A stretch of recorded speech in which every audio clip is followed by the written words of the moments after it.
حامدا و مسلین اما بعد۔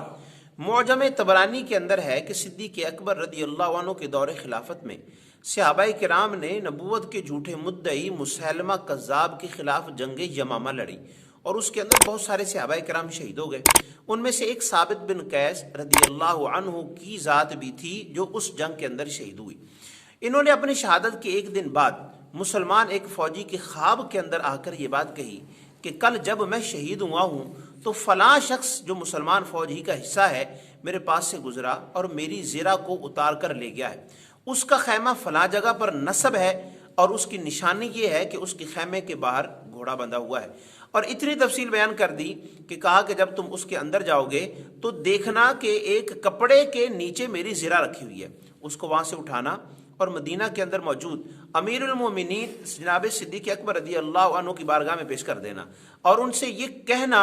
کہ میں جو ہے نا فلاں شخص کا مقروض ہوں، اس زرہ کو بیچیں اور میرا قرضہ اتار دیں۔ یہ سارا معاملہ جب ہوا، صدیق اکبر کی بارگاہ کے اندر یہ ساری بات پہنچی تو انہوں نے جواباً کوئی یہ بات نہیں کہی کہ یہ تو خواب کا معاملہ ہے، ہم اس پر عمل کیوں کریں۔ وہ خواب کسی عام کا خواب نہیں تھا بلکہ صحابی رسول کا خواب تھا، اور وہ صحابی بھی کون؟ کہ سورہ حجرات کی آیت نمبر 2 کی تفسیر کے اندر مفسرین کرام نے فرمایا ہے کہ جب اللہ کی طرف سے یہ حکم نازل ہوا کہ لا ترفعوا اصواتکم فوق صوت النبی، دیکھو لوگو اللہ کے نبی کی آواز سے بلند اپنی آواز کو مت کرنا، ولا تجہروا لہ بالقول کجہر بعضکم لبعض، اور اللہ کے نبی کو ایسے مت پکارنا، ایسے مت بلانا جیسے آپس میں ایک دوسرے کو بلاتے ہو، ان تحبط اعمالکم وانتم لا تشعرون، اگر تم نے ایسا کیا تو تمہارے سارے اعمال ضائع ہو جائیں گے اور تمہیں پتہ بھی نہیں چلے گا۔ جب یہ آیت نازل ہوئی تو جناب ثابت بن قیس جن کا یہ بھی واقعہ بیان ہوا ہے یہ گھر میں بیٹھ گئے، اس لیے کہ ان کو پتا تھا ان کی آواز طبعاً بلند تھی، اور ان کو یہ خطرہ محسوس ہوا کہ اگر میں ایسے گیا اور میری آواز بلند ہو گئی رسول اللہ کی بارگاہ کے اندر تو میرے تو سارے اعمال جو نیک ہیں وہ سارے کے سارے ہی ضائع ہو جائیں گے۔ لہٰذا جب یہ بات رسول اللہ کو پتہ چلی تو انہوں نے ثابت کو بلایا اور کہا کہ یہ آیت تمہارے لیے نہیں ہے، اور خوشخبری اس موقع پر رسول اللہ نے سنائی ہے ثابت کو۔ فرمایا ثابت کیا تم اس بات پر خوش نہیں ہو کہ جب تک تم زندہ رہو عزت کی زندگی گزارو، اور جب اس دنیا سے جاؤ تو درجہ شہادت کو پا کر جاؤ۔ یہ وہ غیبی خبر تھی جس کا ظہور تو خلافت راشدہ کے دور میں ہوا، لیکن نبی علیہ السلام نے اپنی پیاری ختم نبوت کی زبان مبارکہ سے یہ بات ارشاد فرما دی تھی کہ یہ واقعہ ایسے ہی رونما ہوگا۔ اور جناب صدیق اکبر ہی کی ذات وہ ہے کہ جن کو اللہ نے اپنے محبوب کا جانشین بنانا تھا، اور جیسے وہ ایمان لانے کے اندر پہل کر گئے اس طرح اللہ نے ان کو جو مقام دیا کہ خلافت راشدہ کا دور بھی انہی کی ذات گرامی سے شروع ہوا ہے کہ جن کے جو اوصاف، جن کی جو تعریفیں ہیں وہ اللہ کے کلام نے بارہا بیان فرمائی ہیں،